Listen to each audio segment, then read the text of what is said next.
சரீரத்தில் தோலுரியும், சட்டை கழன்று தேகம் சிவக்கும்.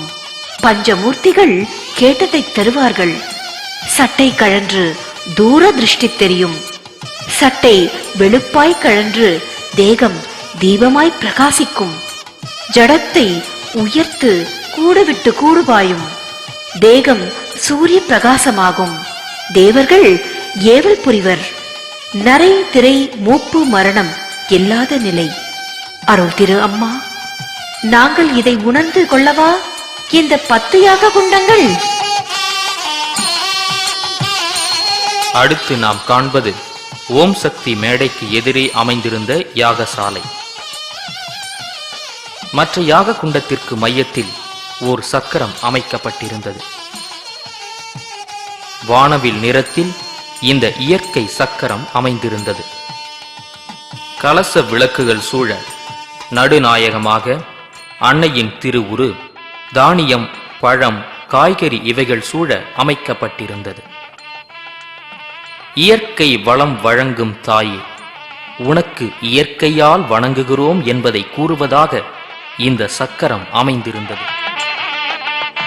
கருவறைக்கு பின்னால் எண்கோண வடிவ சக்கரம், அதனுள் அறுகோண சக்கரம், அதன் மேல் வட்டம், அதில் ராஜராஜேஸ்வரி கலசம், சுற்றி ஓம் சக்தி விளக்குகள், கலசங்கள் அமைக்கப்பட்டிருந்தன.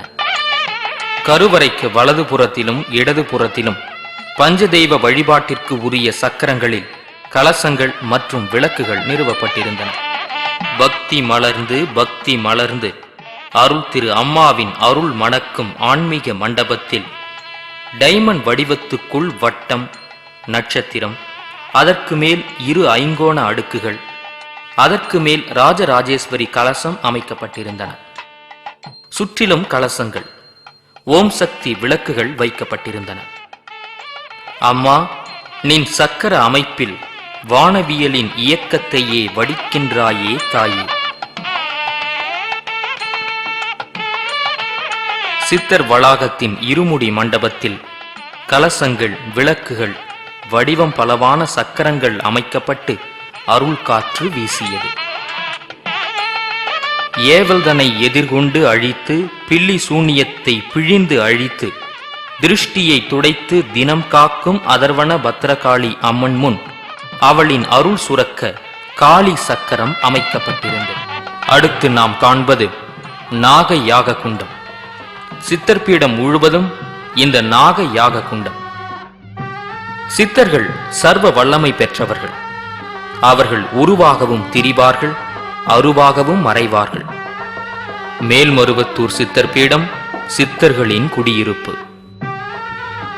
எதையும் செய்யும் ஆற்றல் பெற்ற சித்தர்கள் 8 நாகம் தம்மை கையால் எடுத்தே ஆட்டுவோம், இந்திரனார் உலகத்தை இங்கே காட்டுவோம், கட்டுக்கடங்காத பாம்பை கட்டி விடுவோம், கடுவிடம் தன்னை கக்கி ஆடு பாம்பே என பாம்புடன் தொடர்புடையவர்கள். அந்த சித்தர்களுக்கெல்லாம் தலைவி அன்னை ஆதிபராசக்தியாயிற்றே. அவள் பாலாக வடிந்தாள் வேம்பில், பளபளக்க வந்தாள் பாம்பில். ஆம், நாகமாய் வந்த அந்த நாயகியின் வடிவத்தில் இங்கே யாக குண்டங்கள். தாயே, உயிரை படைக்கும் உயிரணுக்கள், தலையும் வாலும் கொண்ட நாக வடிவம். வளையும் நெளியும் நதியும் கூட தாகத்தை தீர்க்கும் நாக வடிவம். கொடியில் தலை தூக்கும் மலர்கள் கொம்பை சுற்றி படமெடுத்த நாக வடிவம். இயற்கையிலும் நாக வடிவம் படிந்து கிடப்பதால் இயற்கையாய் சுயம்பாய் எழுந்த நீயும் நாக வடிவம் தாங்குகின்றாய் தாயே. அதற்குத்தானே இங்கே நாக குண்டங்கள்.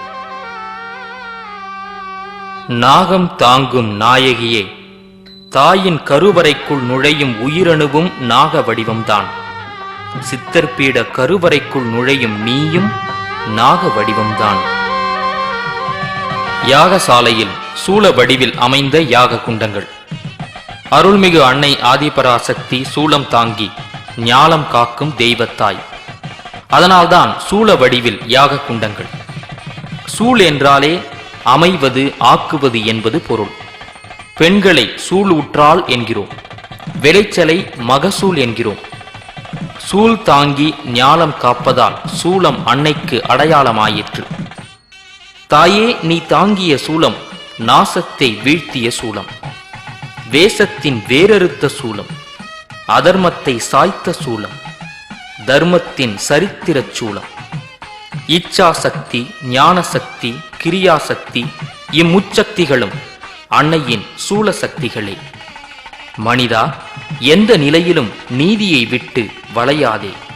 அப்படி வளைந்தால் வருந்தி நிமிர்ந்து நேர்மையாகு என்பதை குறிக்கத்தான் இருமுனை வளைந்தும் நடுமுனை நிமிர்ந்தும் இருக்கும் சூலத்தை அம்மா தாங்கினாள். அம்மா, உன் திரிசூலம் எழுந்தால் நோயும் தொலையும், பேயும் விலகும். முக்கோணம், சதுரம், சாய் சதுரம், ஐங்கோணம், அறுகோணம் போன்ற சக்கரங்கள் அமைக்கப்பட்டிருந்தன. ஒவ்வொரு வடிவத்திலும் வேள்வியால் ஒவ்வொரு பயன் கிடைக்கும்படி அம்மாவின் அருளோடு இந்த யாக குண்டங்கள் அமைக்கப்பட்டிருந்தன. பல வகையான வண்ண வண்ண சக்கரங்களில் நம் எண்ணங்களை வெளிச்சமிட்டு வேண்டிட கலச விளக்குகள் அமைக்கப்பட்டிருந்தன. யாகசாலையில் உள்ள அனைத்து யாக குண்டங்களையும் சக்கரங்களையும் உயிர்ப்பு நூல் இணைக்கிறது. உகந்து நின்றே படைத்தாள் உலகு ஏழும், உகந்து நின்றே படைத்தாள் பல ஊழி, உகந்து நின்றே படைத்தாள் ஐந்து பூதம், உகந்து நின்றே படைத்தாள் உயிர் ஊன் படைத்தாளே. தாயே, படைப்பெல்லாம் உன் படைப்பே, உயிர்ப்பு எல்லாம் உன்னால் தானே என உணர்த்த உயிர்ப்பு நூல் சுயம்பிலிருந்து புறப்பட்டு அருள்மிகு அம்மாவின் சிரசு வழியாக அனைத்து யாக குண்டங்களையும் சக்கரங்களையும் இணைக்கிறது. இந்த வேள்விகள் அனைத்தும் அருள்மிகு அம்மாவின் அருள் பார்வையிலும் அனுகிரகத்தாலும் நடைபெறுகிறது என்பதை காட்டும் அருள் காட்சியாக இது அமைந்துள்ளது. தாயே, கதிர் ஒளியில் நூலாய் கதிரை பாய்ச்சுகிறாய், கார் மழையில் நூலாய் துளிகளை கொட்டுகிறாய், கலசங்களில் நூலால் சுற்றி ஒளி பாய்ச்சுகிறாய், வேள்விகளில் நூலால் சுற்றி வேள்விக்கு உயிர்ப்பு உண்டாக்குகிறாய். தாயே, உலகு உயிர்ப்பே நீதானே, அதனால்தானே இந்த உயிர்ப்பு நூல்.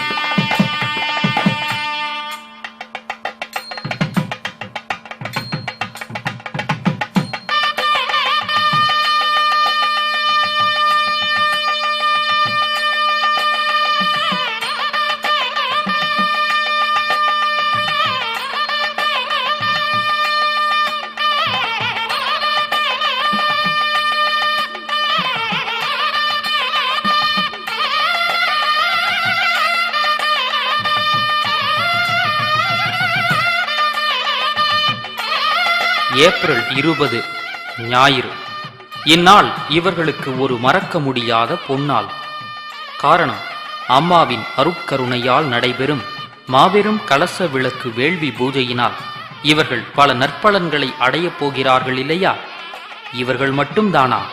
இல்லை இல்லை, இந்த நாடே, ஏன் இந்த உலகமே பற்பல நன்மைகளை அடையப் போகிறது இந்த புண்ணியமிகு வேள்வியின் பயனால்.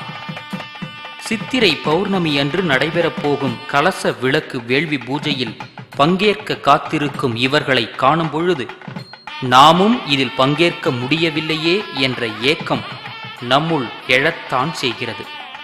அடுத்த ஆண்டில் இதே சித்திரை பௌர்ணமி அன்று நடைபெறப் போகும் வேள்வியில் நாமும் பங்கேற்று பலன் பெற நம் உள்ளம் துடிப்பதை நம்மால் உணர முடிகிறது. ஆன்மீகத்தில் மார்கழி மாதம் பக்திக்கு வசந்த காலம் என்றால் சித்திரை மாதம் பக்திக்கு வரலாற்று காலம் என்றே கூறலாம். நாயன்மார்களின் நல்லறச் செயல்களின் கல்வெட்டாக திகழ்வது பெரிய புராணம். அந்த பெரிய புராணத்தை சேக்கிழார்